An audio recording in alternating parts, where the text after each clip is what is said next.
no property, asset or department or whatever you call is the library. We still could not, understand the whole benefit and the importance of reading books. So I always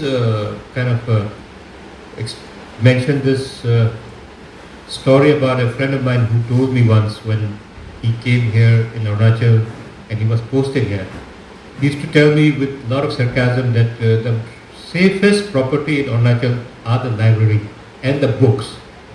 What he meant to say was no one goes to the library. So obviously when no one goes to the library, there's no question of having a theft of the book and any kind of destruction to the library. But that was not in a good humor actually. So we need to understand the importance of library and not us must be thinking in this digital era when the e-books which is so handy, why we need a hardbound books. But if we just make a comparison between the hardbound and the e-books, we must understand one thing, that the sensory experience you get out of reading hardbound books is totally a different feeling. While you're traveling, because a lot of people like me, I have motion sickness. So I also prefer to go on e-books while I'm traveling, so put on my earplug and listen to the e-books and all. But when I'm on the flight or wherever static places, if I get time, I always prefer to go for a hardbound book.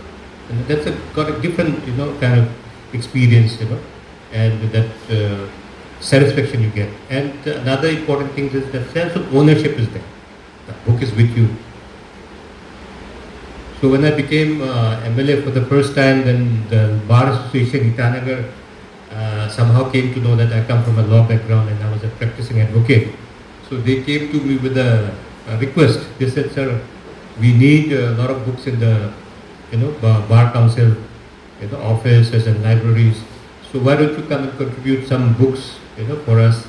That time I told them, everything is online, why you need a book, and it's so easy to access online. Because if you are to access any kind of sections, articles and interpretation, if you go to the hardbound book, then you have to go and scroll through the pages. But when it's in online, you just need to give a small command and then you get everything. But I reiterate that hardbound books are always a different experience. So this habit should come into our kids. So when we talk about inculcating the habit of reading among the younger generation, this comes into play, the New Age Learning Center, because it's just to have a building and a book stack and no one will come. So we always say have some activities around, even if I'm not a very voracious reader, but when I go and visit a library, they say that there are a lot of other activities, where you have a community coming up together, and there's a lot of activities happening.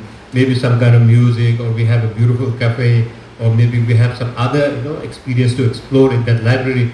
And while you are trying to experience the other benefits and other facilities in the New Age Learning Center, then maybe you sit and you have you put your hand on a book and start reading. So when I became an MLA, I visited my subdivisional library in Mechuga. It was in such a dilapidated condition.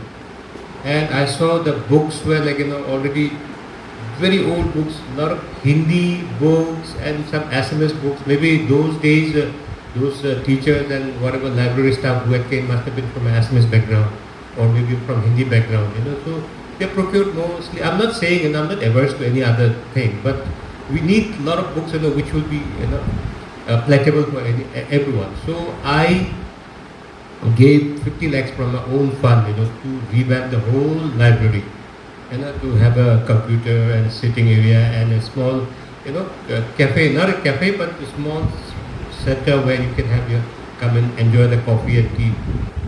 But to my disappointment, when I went and saw what they have done, I nearly cried. But we are coming over the beautiful library now in Mechuga, because I was visiting South Korea this time.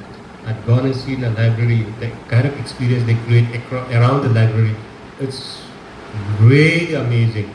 So I thought I'll try to replicate that, but I don't know how far I'll succeed, because I give a concept to someone, but the one who executes should be a tandem with me, the think with me, and the kind of concept I have, he should also try to understand. But nevertheless, if he can achieve at least 50% of the concept I gave, I think it will come out beautifully. Maybe that will also become a good experience center for everyone to learn. And once, like I said, all this the new age learning centers come up well, then we can pitch in for more such centers, because government also will see that the success story.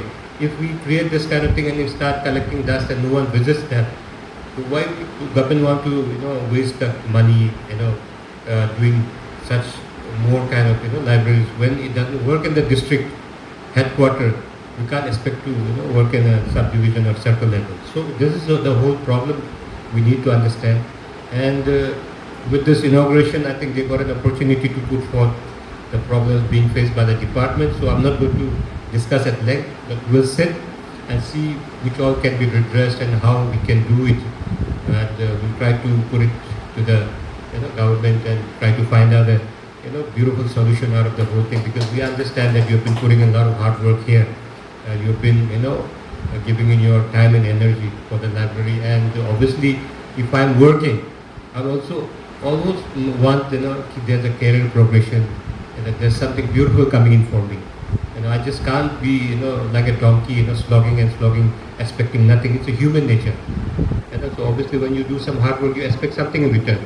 So hope that government will understand. We'll try to put in forward some changes in the RR and all those your career progression roadblocks that they will try to work out. But I cannot assure you everything, but something definitely we will try to bring out for you.